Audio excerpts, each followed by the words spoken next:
Action Network Saturday Action Rally coming to you live on WLIB 1190 AM and at the 10 hour going to Impact TV. But right now, I want you to get on your feet for the president and founder of the National Action Network, the Reverend Dr. Al Sharpton.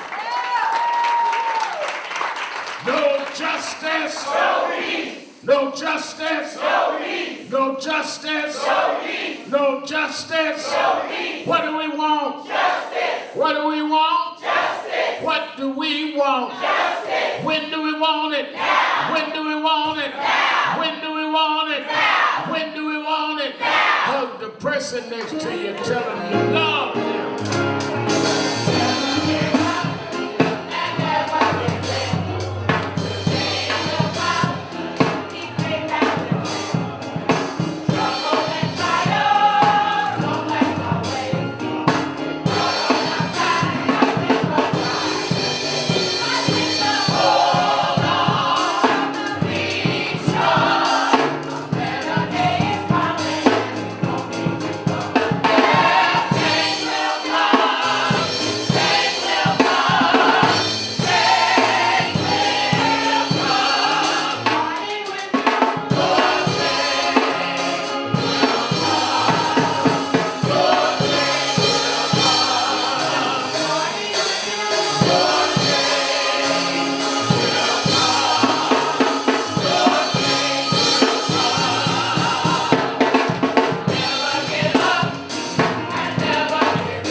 Change choir, give them a hand, give them a big hand. Sunday, we're happy to be with you another Saturday morning for the Saturday Action Rally for you that are here live at the House of Justice, 106 West 145th Street in the Village of Harlem. And for you that are listening live on 1190 AM in New York, you that are watching Facebook Live, National Action Network around the country, and you that will be joining us in 5 minutes on Impact TV nationwide. We're happy to be with you another Saturday morning where the action is. Give a hand to our presider, Attorney Michael Hardy, to our Northeast Regional Director, the Minister Kirsten John Ford. And certainly we are glad Attorney Hardy's back and with us. I want him to know that Sister Jefferson hosted last week and she tried to wear you out. And she come with her television dress on today just in case you didn't want to come through. I just want you to know that's a TV dress, so you better be doing, they doing all kind of stuff on me working out. You better start working out with me. These young folk be moving over. Dominique be cutting my time every Saturday. We're trying to have a youth revolution up in here. That's why I went and got Johnny Green and Rev. Dunphy, and we gonna have some old folk push back up here.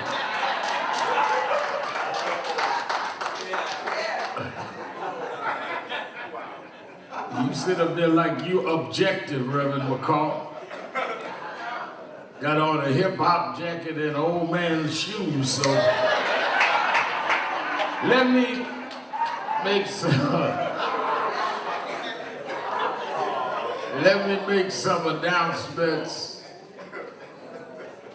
First, let us say that we certainly give our condolences to the House of the Lord Church, Bishop Herbert Daughtry, lost Sister Zakia, one of his long-standing members, and who I've known down through the years. She was an activist. It's hard to be in the House of the Lord Church and not be an activist.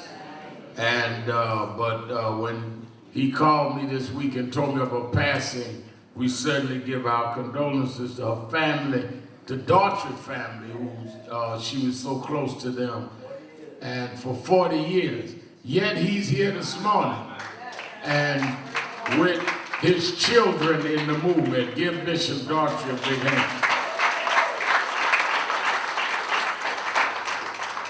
We continue to pray for Miss Gertrude Brown, who's the mother-in-law of Reverend Jesse Jackson, mother of Jacqueline Jackson, who still remains in critical at Howard University Hospital in Washington. I went to see her this week while I was in Washington and had prayer with her. She remains in critical condition.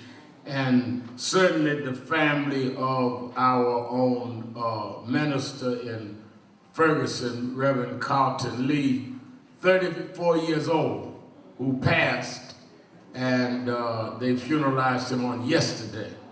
And Reverend D.S. Toon, our national field director, was at the funeral representing us in St. Louis. Now, I want to say that we are preparing, before I give my report of the week and then get in my message, I want you to know that we're doing today at 12:30, right after we get off the air. You got time to do your, eat your lunch or do your workout, whatever you do. At 12:30 is our National Action Network New York Chapter Health and Wellness Committee. Take Care of Your Man's Health Forum. Take Care of Your Man's Health Forum. Right here at the House of Justice. You heard Sister Ewing, who's done a great job. Give her a hand. And brought the doctor, and I told the doctor, he got me, I'm ready to go do the screening tomorrow. He started breaking that down. I'm saying it in jest, but it's serious. When you have those numbers, that high a percentage, you can't play with that. And when he said 1 in 6, and then 1 in 3, and then 1 in 35 die, I got on my knees then. This ain't no head cold now. So you need to be here at 12:30. You that are listening, that didn't come yet because it was raining and you thought it wasn't going to stop raining, and it did, you need to be here because nothing is more important than your health. And you should be here for that. Also, National Action Network's Technology Committee in the New York chapter is doing on Saturday, July 8th from 12 to 2. They're going to present a free workshop. You need to get tech savvy. These young folk can pull down and do whatever they want with technology, and you are not tech savvy. So you are not in the generation that you're in. And it is important for you not to just say, well, I don't understand all that. You can learn that.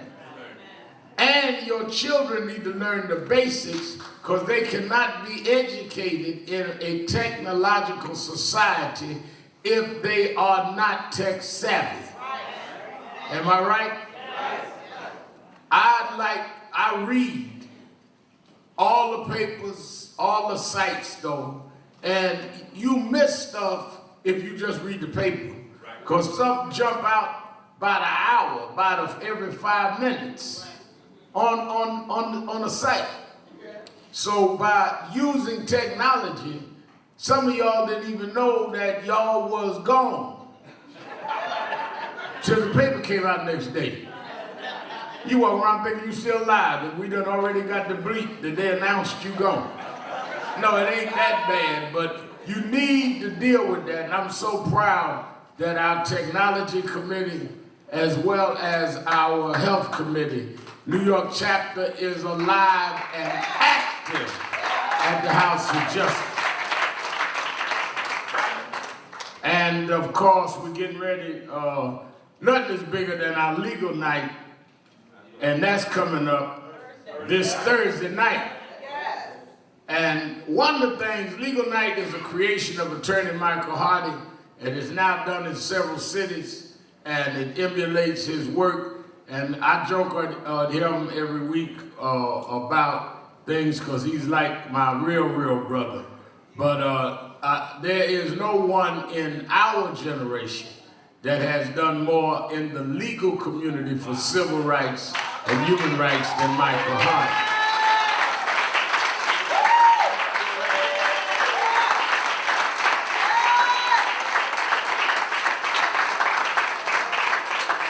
And legal nights have gotten people's prison terms commuted and have served people.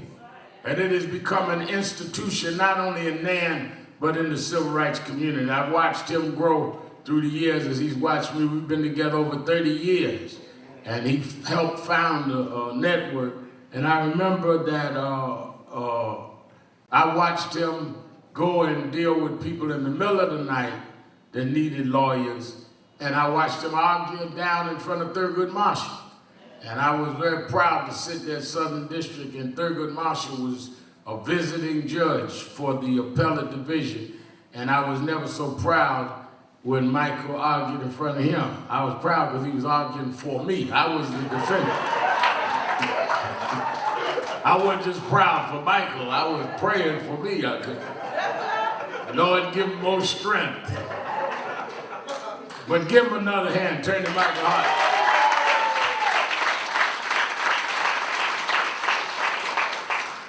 And I've emphasized all that before I get into my report of the week because it is important that you understand this is an organization and that we have committees, we have divisions that operate on many different levels. This is not an Al Sharpton fan club. This is a civil rights organization and civil rights movement.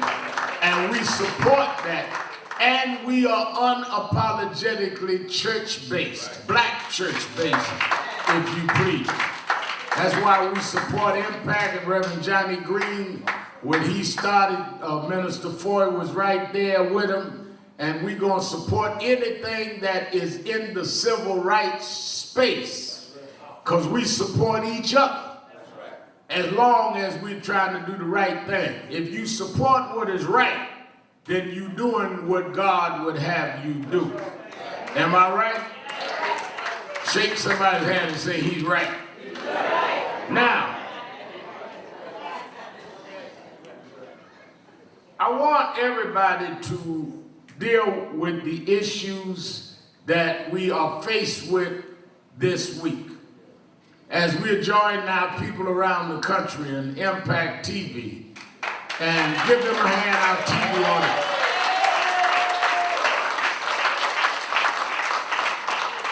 I ask people all the time to support Nash Action Network because a lot of people will never march. A lot of people will never get to a rally.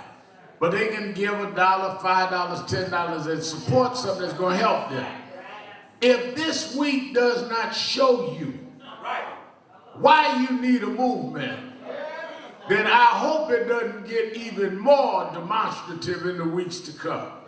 Let me give my report and then I'm on to my message. First of all, I started the week after doing my MSNBC show Sunday and preaching twice, Father's Day. And y'all know I got up early Father's Day and took a selfie and it went viral.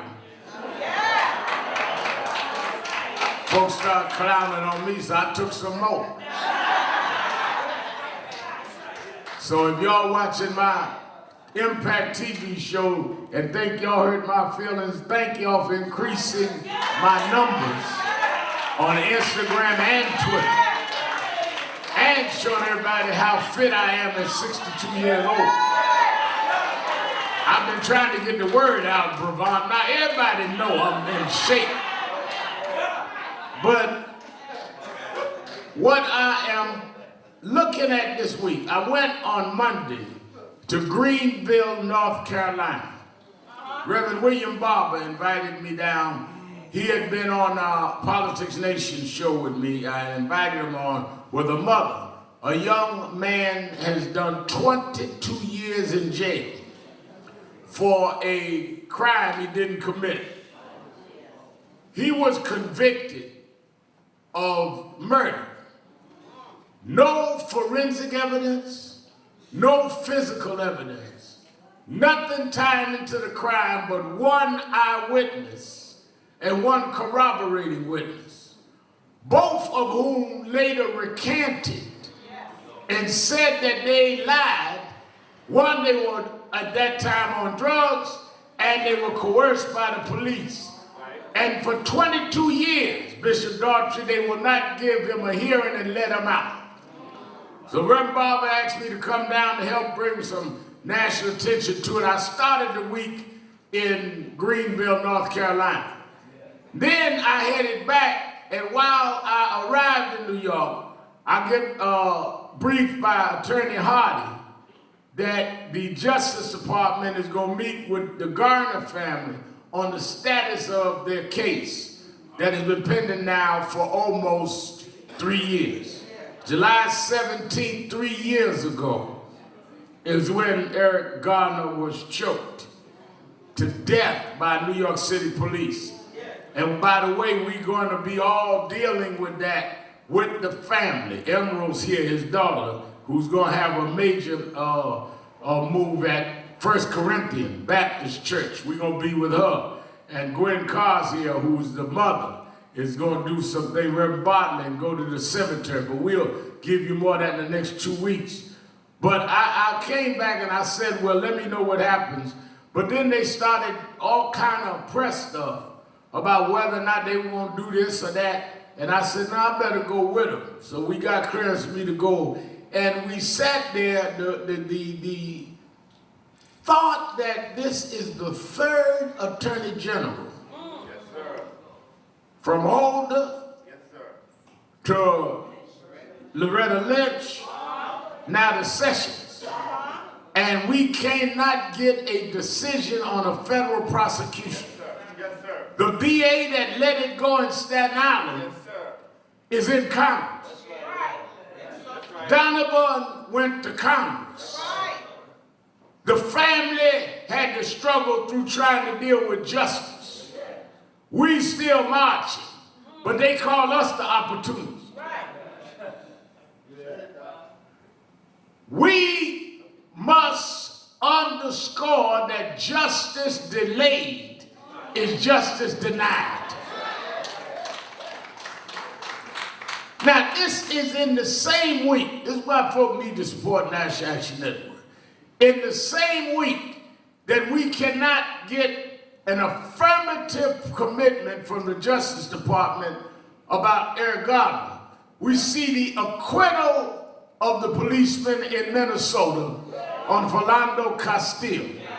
The new tape comes out, and it shows us that he said outright that I have a gun, I have a permit, and the policeman shot him 7 times with the little girl of his girlfriend sitting in the back seat of the car. The kind of disregard and marginalization of human life is that you would, in the face of a child, just keep shooting. And the thing that bothers me, that's why we need church folk to get back to doing the work. Thing that bothered me is we so trapped on whether the cop was scared or not. Nobody's talking about that little girl in the back of the car.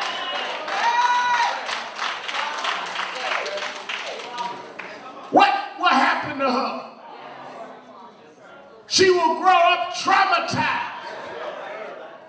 And all the little girls and boys that saw that, that's not bad enough. Milwaukee, they acquitted another policeman this week. Yesterday, in Cincinnati, hung jury on another police officer, Bishop Bobby Hilton, the head of Cincinnati chapter National Action Network, been leading that fight about Sam DuBose. All over the country, National Action Network is out there fighting for you. I don't know these folk, but I know injustice. And I know that as long as we can pay the phone bill, they'll have someone to call, and we will be there in season, out of season, on camera, not a lot of folk march and carry on when the cameras are there. We there when the cameras are gone. 3 years later, we with the Gardner family. 3 years later, we're with the family in Ferguson and Michael Brown. 7 years later, we with Sean Bell's family. Because we're not doing this to get a name. We got a name that we want to bring to the victims because our calling is to fight for justice.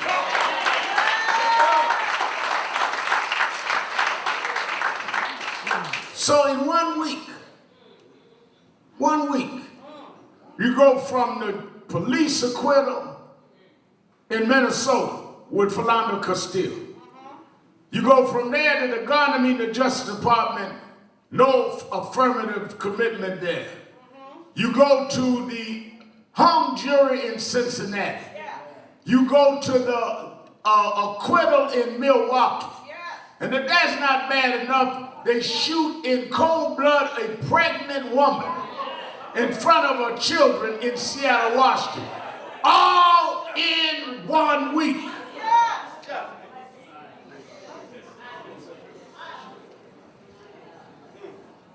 Now, let me tell you something that y'all missed. Why do you march, Remal? People ask me, going through airports, why y'all raise sand? Well, we do that because if you do not make a public issue, no one has to react. I just showed you the whole thing this week. If we're not out there raising it, those folks just get buried and nobody cares. That's in between a fit and a movement. Had the nerve to ask me, TV guy come over to me, Remal, do you think there's going to be a riot? There's going to be violence? Like killing the man in the car wasn't violent. Like shooting the pregnant woman wasn't violent. Like shooting the man in the university over in Cincinnati wasn't violent. I said, no, I'm worried there's going to be more violence. The police already was violent. Now, I'm not saying all cops are bad. I'm not saying that most are bad. But those that break the law must pay. You cannot have police above the law. Dr. King wrote about in his last book. Now, the thing that gets me is what y'all missed. We raise it to make it an issue. Every day this week, everybody on the news talking about what Trump was tweeting. You ain't heard Trump tweet about one of these cases. Not one of them. So somebody, Remal, you was close to Obama, and what did Obama do? And I laid out what he did for employment, what he did police reform. Barack Obama talked about, by name, I could have been Trayvon. By name, talked about Michael Brown, Eric Garner. You have a president now that acts like this did not happen. You don't understand how we were able to raise these issues to a presidential level for a president to even call the names. And now they have made you unseen, invisible. And the job of the movement is to make sure they knock down the invisibility of the pain that we continue to suffer. 4 issues in 1 week and nobody talking about it. It's our job to speak for those that can't speak for themselves. That's why you need to support us. Now, we right here in New York. Let me tell you the institutional bias. We're in New York where several years ago, they ended community control of schools. Gave the mayor control. And they reissued it every year. Because they elected a mayor this time that some of us supported. Around, he stood with us on stop and frisk ending and other issues. Now they don't want to renew him having mayoral control.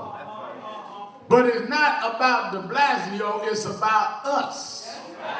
Because the majority of students in New York schools are black and Latino. So now because you got a mayor that you disagree with, that you think is too progressive, you want to take the control from him because you want to take control from us. We are not going to let this go. The state, Senate, and Assembly must give mayoral control. If you gave it to Bloomberg, you can give it to de Blasio. We're going to be all over this week. Taking attendance of state legislators. If you cannot keep mayor control, then maybe we got to show you electoral control when you run again next year.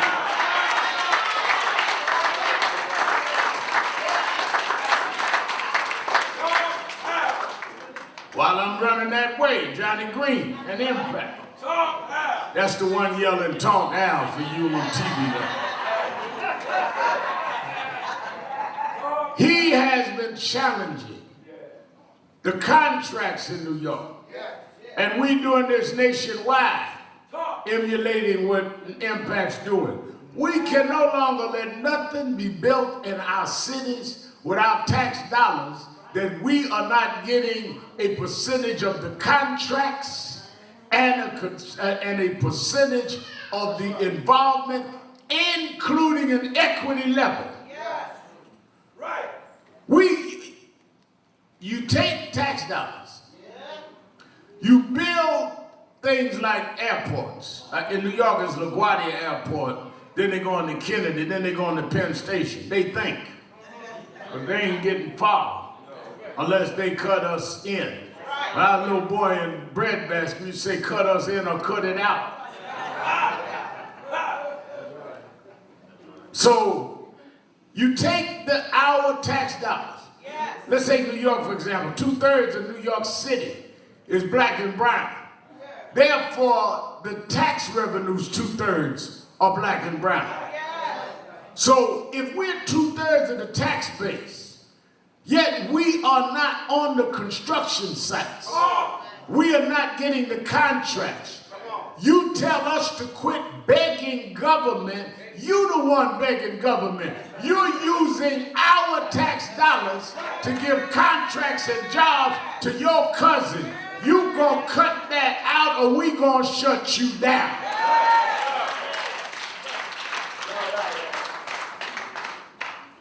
Other big news this week, I'm trying to get my report so I get to my message, is this health care bill. Now, I know y'all want me to talk about Trump, but I want to talk about this health care bill. Because Trump, Trump, y'all keep forgetting. I've known Trump 35 years, had good days, bad days with him. Marched on him on Central Park when he stood, in fact, Kerry Weiss, one of the Central Park Five, that he was against. The member of National Action Network is sitting here this morning, here every Saturday. And he's been here every Saturday. He did 15 years in jail for a crime he didn't commit, that Donald Trump said execute him, and we stood with him, and DNA finally proved they were not guilty of raping that woman. Whoever raped her should have paid for it, but they didn't do it. And Kerry Weiss been a movement ever since, is here with us this morning. Now I marched on Trump about that. I marched on other issues. Did he flip Democrat? Came National Action Network convention. So I done had good days, bad days. I know Trump. Trump will keep you, if you ever watched one of those little, what do they call them that runs in the circle? Little hamster.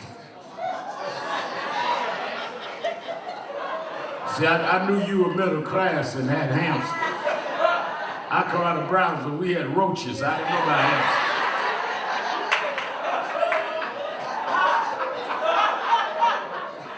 Haru sitting up there looking all militant. He had hamsters running around his house. I had a Raid can run around mine. But Trump will have you like hamster. Every day a new chapter. Better be careful, I got tape. I ain't got no tape. I mean, and grown folks just sitting up there going from, he had a reality show. He know how to keep y'all stay tuned to the next. They call it a cliffhanger. Is they gonna get caught? Is the scandal over? Is the wife gonna find out? Stay tuned. And that's what you got, a stay tuned presidency. And got grown folk with degrees. Sit on TV every morning. Did he tweet something last night? Oops, he just tweeted. The real stuff is what they are not discussing. The Senate came with a health care bill that will devastate millions of people. Now, the House of Representatives threw out a health bill, and it was horrific. Congressional Budget Office, CBO, said it cost 23 million people their health insurance. It will eliminate too much of what people need. Knocked out the mandate, knocked out taxes on the rich, knocked out in many areas those that had pre-existing conditions, all of that. Senate said, well, we're going to modify that. We're going to change that. Trump said, well, the bill in the House is too mean. And then the Senate come back and say, we're going to do a nicer bill. Here they come. And their bill still gives the states the Medicaid. We're just not going to do it now. We'll phase it over 3 years. And it still ends the mandate. So you have no money that is going to be able to cover millions of people. The mandate's gone, the taxes on the rich are gone. Now we're going to accept some pre-existing conditions, but we're going to let the states decide the statute.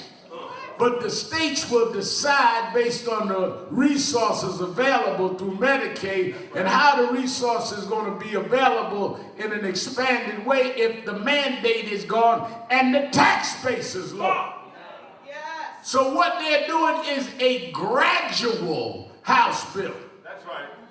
That's it. Now, Mitch McConnell, senator from Kentucky, who's the majority leader of the Senate, he said, I want to vote on this by the 4th of July. They're trying to fast track this through. While they got you reading tweets about some tapes that let Mueller find out. I'm not saying that's not important, but don't let them change health care while you watching the White House like you watching an episode of Law and Order. They're about to put millions of people in jeopardy. Medicare takes care of not only low-income people, takes care of a lot of seniors, takes care of a lot of people that are in homes. We cannot sit by quietly.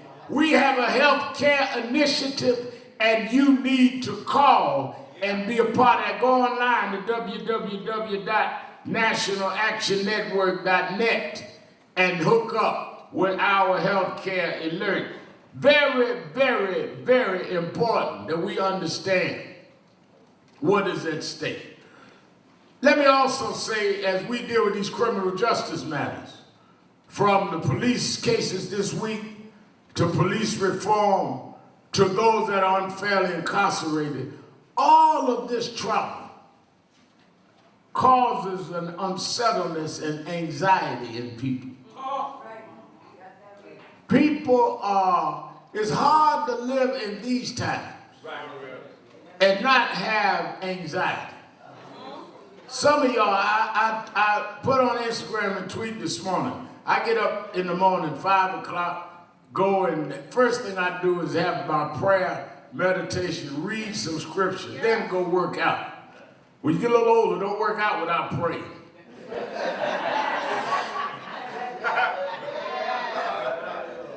Don't go exercise and then pray. Pray and then exercise. And then I come back and I read and study for about an hour and go over all the media stuff. Why I outline that is because you need to be able to settle your spirit so you can fight effectively. Because this is not just a fight about votes. This is a spiritual fight.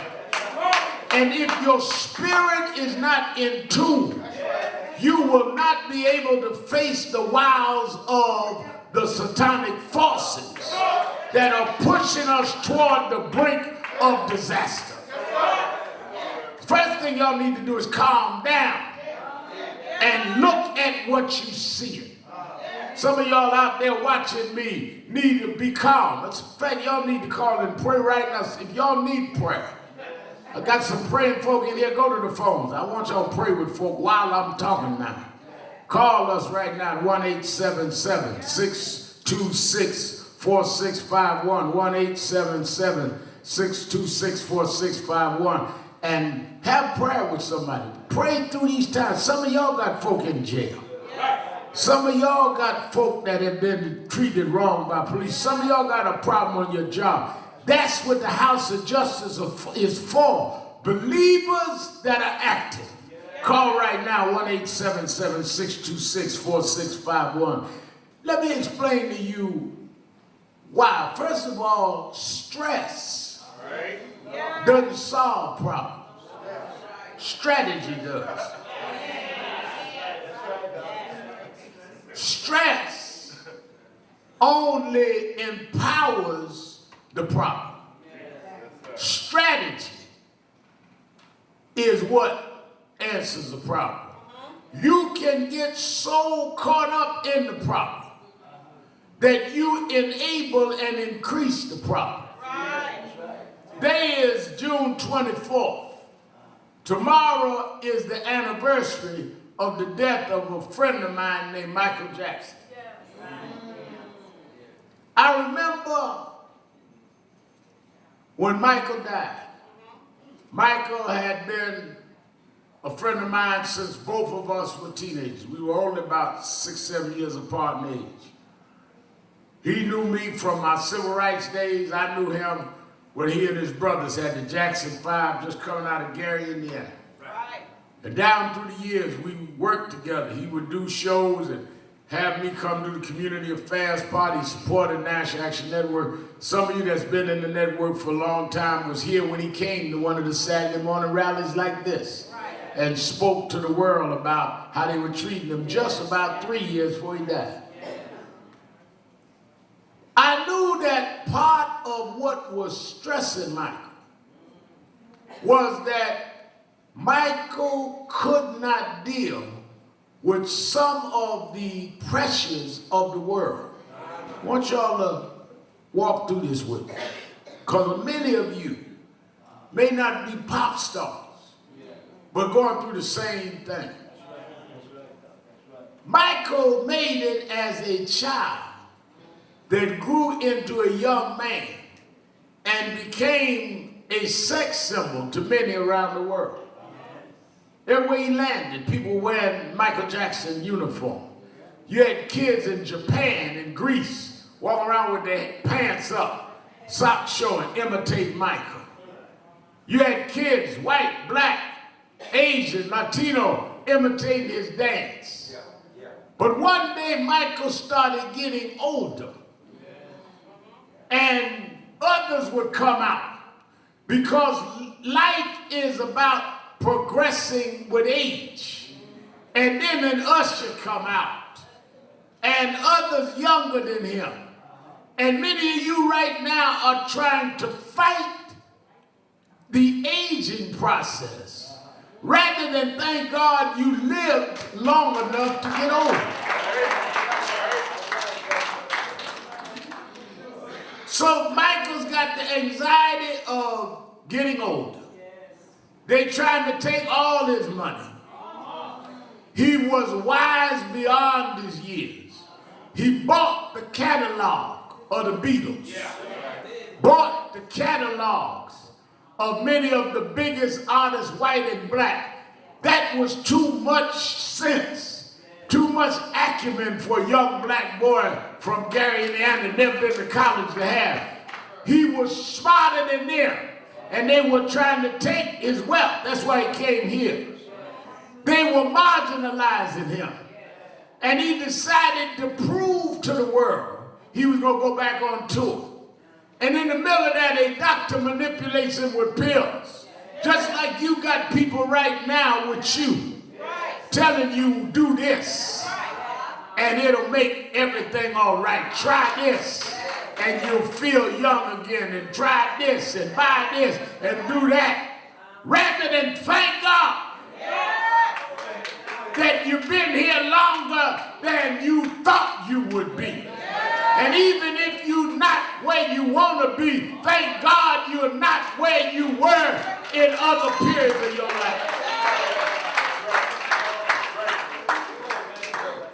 One of the things now that both my daughters have gotten older, I tell them, is that I've had the blessing or situation, Reverend Green, of being close to James Brown and Michael and watch both of them leave. In fact, I was there with James Brown's daughters and all when Michael came to James Brown's funeral.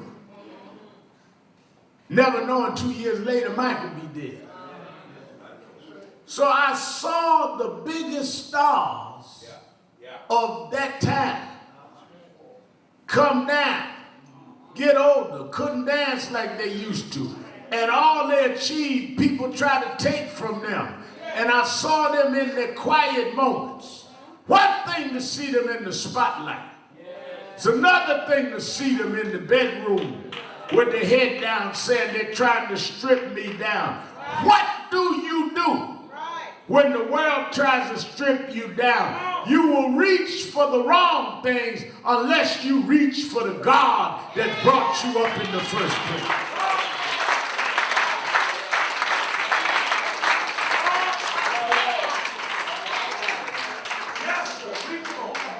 Every star out here now gonna have their day of decline. Everybody up here now gonna have their day of reckoning. But if you hold on to something that's stronger than you, you ain't got to worry about whether the world is still on your side. Because he who made the world will never leave you or forsake you. A godless person is on their way to crash. You know, I never thought about it that way. That may be the emptiness I'm feeling. You thought you could make it by yourself. You thought you didn't need nobody. You thought praying was superstitious. You thought reading the Bible was old school. But keep on living. I ain't talking about the prodigal son, I'm talking about Michael. I ain't talking about somebody 2,000 years ago, I'm talking about James Brown. I'm talking about folk right now in your house on Opens. Right now. Because there's something inside that's empty. And the whole world is swirling around them. Between Trump and you swirl from an Obama to Trump in 30, 90 days. You run around tense and stressed because the world done turned upside down. But the world ain't turned upside down. There's always been a backlash. The devil always gets mad when the righteous goes forward. I'm not confused about what we're seeing. I told y'all when we were fighting what Obama was in, there would be a backlash and they would try to take back everything that we achieved. History tells me every time there was a step forward, there was one backwards.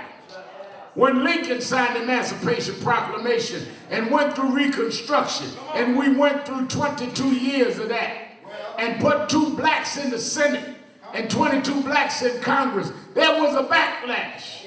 And they took it all back, but we kept on coming. There's always going to be a backlash.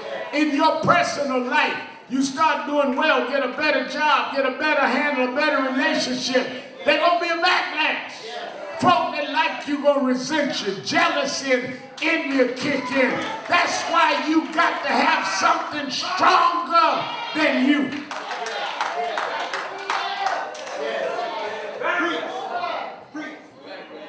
I worked as hard as I could. I did all I could for my children. I can't believe this is happening to me. I know it was going to happen to you. That's what the devil is. He does not want to see you blessed. And he wants to take that blessing from you and wipe that smile off your face. You ain't tested when you're blessed. You're tested when your blessings are challenged.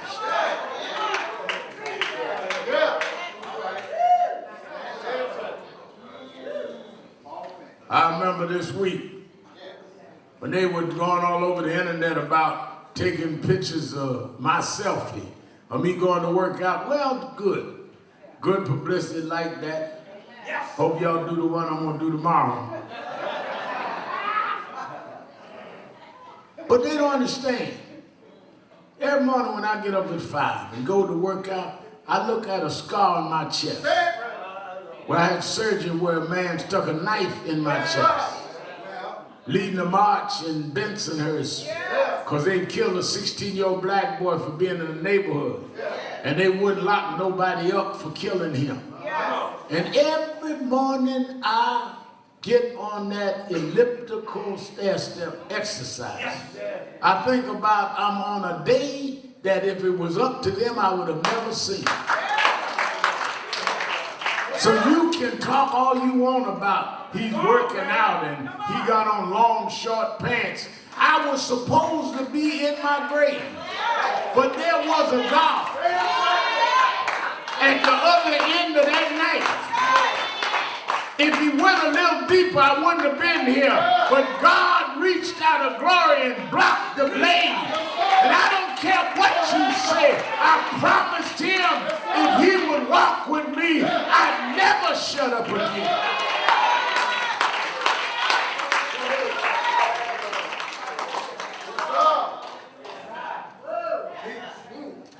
I went to court. I fought a case. State didn't like, they come back after me, put all kind of charges on me. I went and faced the judge and the jury. Family sitting there in the court. Reverend William Augustus Jones, one of the pillars of black ministry, my pastor sat there in the court and I heard the jury come back not guilty. If it was up to them, I'd have been waking up in jail, not in the gym. Before you look at my Instagram, look at my biography.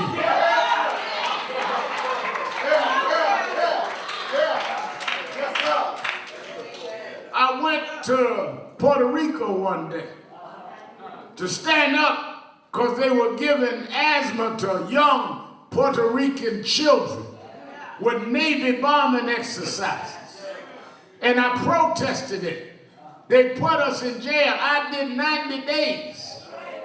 The other 3 with me, was 4 of us. They let them out in 40. I had to do 90. I walked around the rink in the jail on the tier by myself for 50 days. Now I can walk in the gym by myself. Because there is a God that say if you be faithful over a few things, make you ruler over many things. If you'll sup with me, I'll sup with you. That's why I'm not telling you to call me for prayer because I'm some magician. I've been through it. I know prayer changes things. You need to pray with folk that prayed their way through.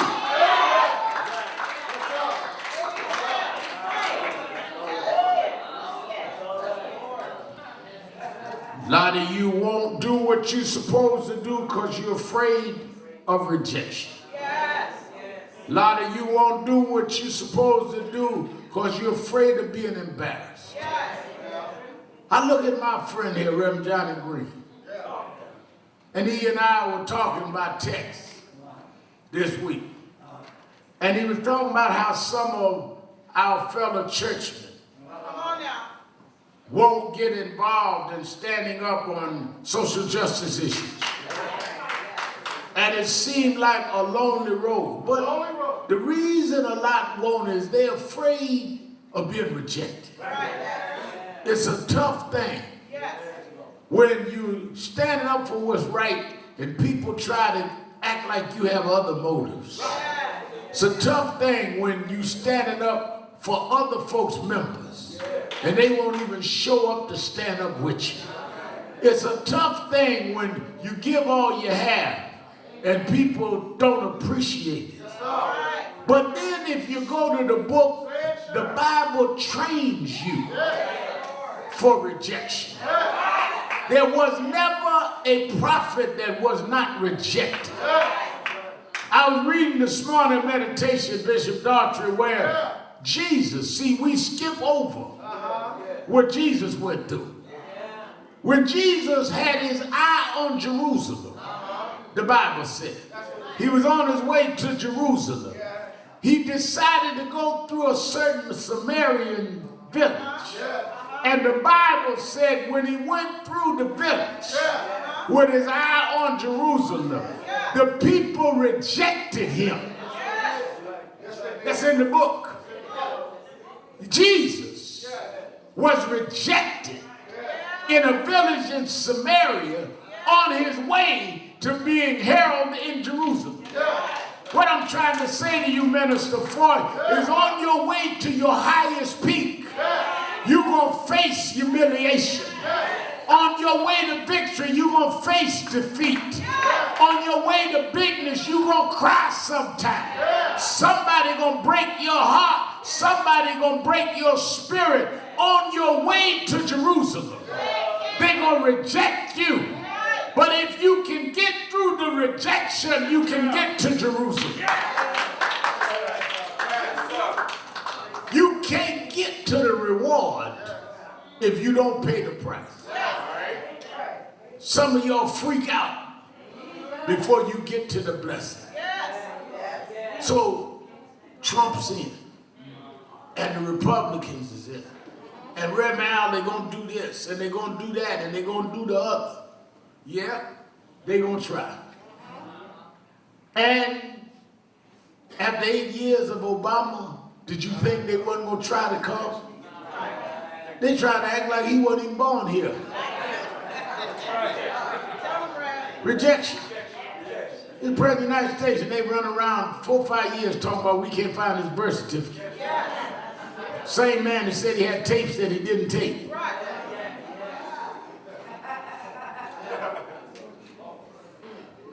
But the reason I don't worry is because this is just a test on our way to our victory. You can't stop Jerusalem in Samaria.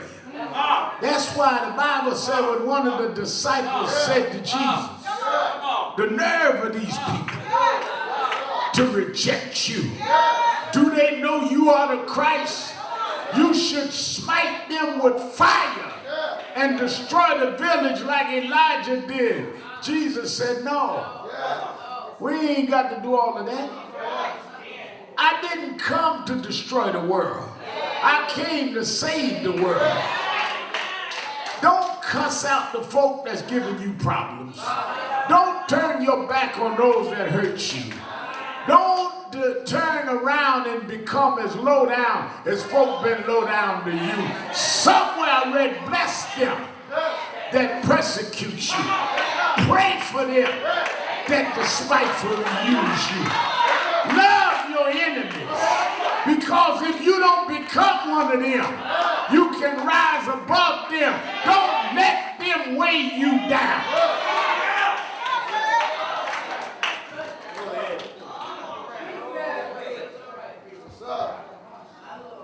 They done called me everything they could, but that's all right. They said I won't go nowhere, won't be nothing, but that's all right. They said this, they said that, but that's all right. Where did he go to seminary? Where was his church? Don't matter. When I was 4 years old, I started preaching to my sister's dogs. Finally, Bishop Washington had me preaching in the church. I didn't need nobody from the seminary to call me to preach. Before I knew what a seminary was, I was preaching to hundreds in Washington Temple. And he told me then, if you open up your mouth, I'll speak for you. If you make one step, I'll make two. If you call me, I'll answer prayer. And I know they're going to call your name. They call me name. I know they're going to reject you. They rejected me. But if I be lifted up from the earth, I don't care what they call you, lift me up. I don't care what they write about you, lift me up. I don't care what scandal they come with, lift me up.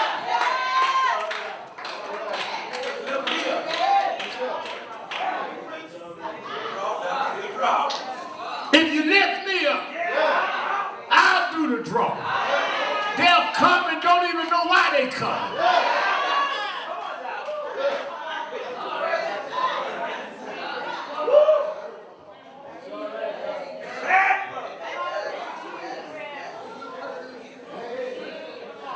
You cannot have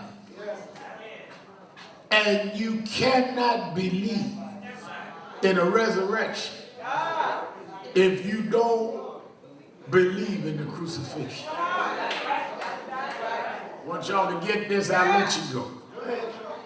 I'm trying to explain to you the Trump era and what we're going through. Resurrection is the end. But you got to go through the crucifixion to get to the resurrection. And the reason some of y'all are so stressed out in life is because y'all are panicking in the crucifixion rather than knowing with assurance that there will be a resurrection. I'm watching all that I worked toward, all that we have stood for. They're trying to chip away. But I'm telling you, standing here this morning, I'm not worried about any of that. Because I know they were going to nail it to the cross. But I don't wear a cross for fashion. I wear it to remind me that can't no grave hold us down. I thought we got this straight on Calvary. You can't kill us. You can bring us down, but God will bring us back. Shoot your best shot. You finished now? Can't you hit me harder than that? Hit me again. You finished now? Hit me harder than that. Because when you get through, God promised He'd make a way out of nowhere. Jesus on the cross. See, some of y'all quote Jesus, but don't believe in it. Some of y'all talk about Jesus, but don't believe in it. Some of y'all call His name, but don't believe in it. I believe in Jesus. I believed in Him sitting in jail 90 days. I believed in Him laying on a gurney with a knife in my chest. You think you believe Him. I know I believe Him. When it looked like it was all over, I called on Jesus. And He answered my prayer. And I know He's there. Somebody asked me, you debated once, one of the leading atheists, and how did you get by? I said, I can't scientifically give you all of the particles and arguments of why I believe. But I can tell you what I know for myself. Hello. I can't explain to you like the doctor here the breathing process. But I know I can reach down in my lungs and breathe. Some things you know because you experience for yourself. Because I've been through this. Because I've been through a lot of this before. I know they're going to have their day. But just over the horizon, if we don't give up, if we keep on organizing, if we keep on believing, our day is coming back. There is a resurrection. I remember when Ferguson happened, Eric Garner happened first, and there was all kind of bedlam everywhere. Some of our young leaders, Kirsten, John Ford, Kel McCall and all, remember what we're going to do, and this group's doing that, and this one that, and groups start fighting each other, and all of them attacking each other, attacking NAN, attacking NACP, and all of that. Then, you know, all of that, I guess they didn't think that got enough to me, so they got my daughters on me. And they know that my daughters will get me all the more. They hit a button and I'll start hollering and screaming because I get your emotion attached to your kids. But the reason that I get through a lot of that, I remember one day many years ago, I went to the kids to see Gone with the Wind.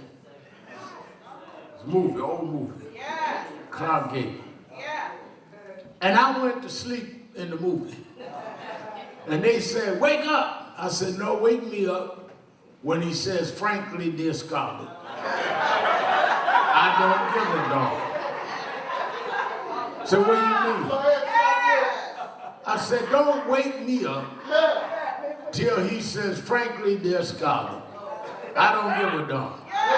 Because that means the movie about over and we get our coach get ready to go. Well, why you say that? I say that because I've seen this movie before. I don't need to see all of the scenes. I don't need to hear all of what happened. I've seen this before. And I know how the movie go in. So y'all get all the thrills and y'all get all the excitement and y'all wonder what's going to happen next. I've seen it before. Y'all let Trump get y'all excited. But I've seen this movie before. Y'all get caught in your personal anxiety. Y'all worry about your finances, worry about your home problem, worry about your children, worry about this and that. But I've seen this movie before. And if you go to the end of the movie, well, I'll do it better for you. They wrote the screenplay down. Go to the end of the Bible. That's how this movie go in. It's in Revelation. That's why they put it at the end. After they got through in creation and the Exodus and all of that, at the end of the book, I've seen the end of the book. How this movie go in is the first will be last, and the last will be first, and the lion and the lamb will lay down together, and God will make a way for his children. I've been to the end of the book. Don't you fear now. Don't you worry now. Don't you get anxious now. I guarantee you that right will overpower wrong. God is still on the throne.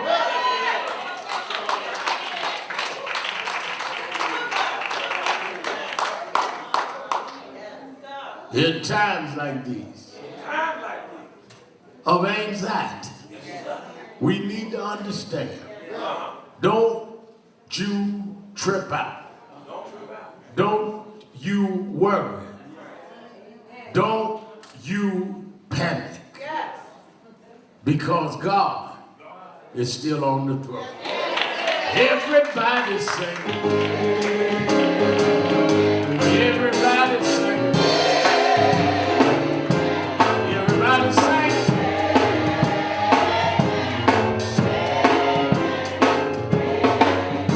Everybody sing.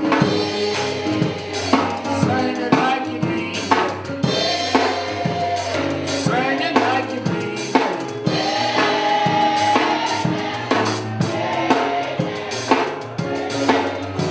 Everybody sing.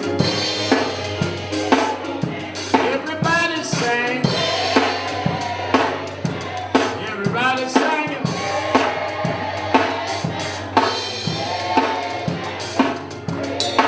One more time, y'all. Everybody singing. Everybody singing. Yeah. One more time, y'all. One more time, y'all. One more time, y'all. Hey, I'm gonna open the doors of the movement. Y'all give me a little more volume, just enough window. All right, back down a little. Let me get this right. Come down a little. That right there. All right. I'm gonna open the doors of the movement. There may be someone here today that hears us on the radio, watches us in various television, but never became a part of National Action Network. If you're here today and want to join a family of activists who believe that we can continue on the right road to justice, I just want you to come down to me and let me sign you up today to be part of National Action Network. If you're here, just come on. Just walk to me down either aisle and shake my hand and let us sign you up. Everybody singing. Everybody sing. Everybody sing. Yeah. Sing it like you mean it. Sing it like you mean it. Sing it like you mean it.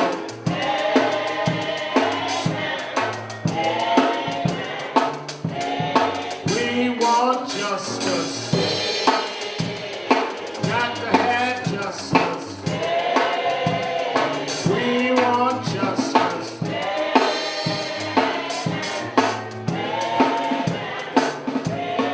One more time, y'all. One more time, y'all. One more time.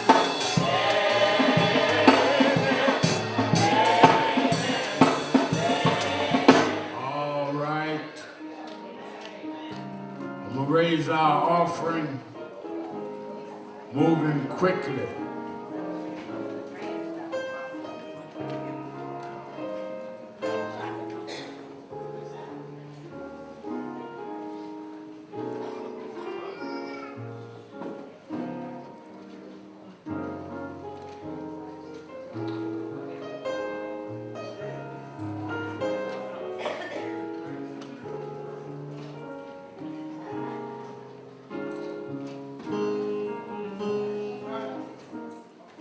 Moving quickly.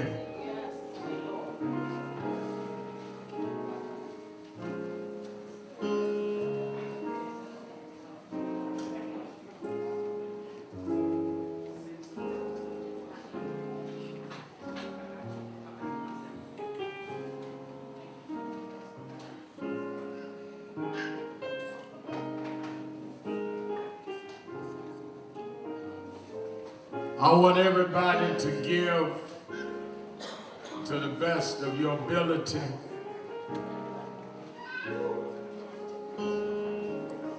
As we have expanded, now we do the rally on television and radio, as well as our chapters in San Diego and Detroit and LA do Saturday morning rallies. We need more support than ever as we expand. A lot of folk, Reverend Daughtry and I talk about all the time, a lot of folk that were out there 3 years ago gone. And I don't say it to criticize them, because life kicks in. And they got to feed their families and find a job. It takes a lot to keep an organization going and then try to help those that need help. They never think about you may have a bad day. They just want you to help them right now. Never consider you may have a family emergency. No, I need you right now. So some folks just get up and walk out of it. But some of us try to understand and be committed. So we need your support. I need about 10 people this morning that can give $100 or more to come quickly. I need about 10 people that give $100 or more. Come quickly. I see Lloyd Williams, head of the Uptown Chamber.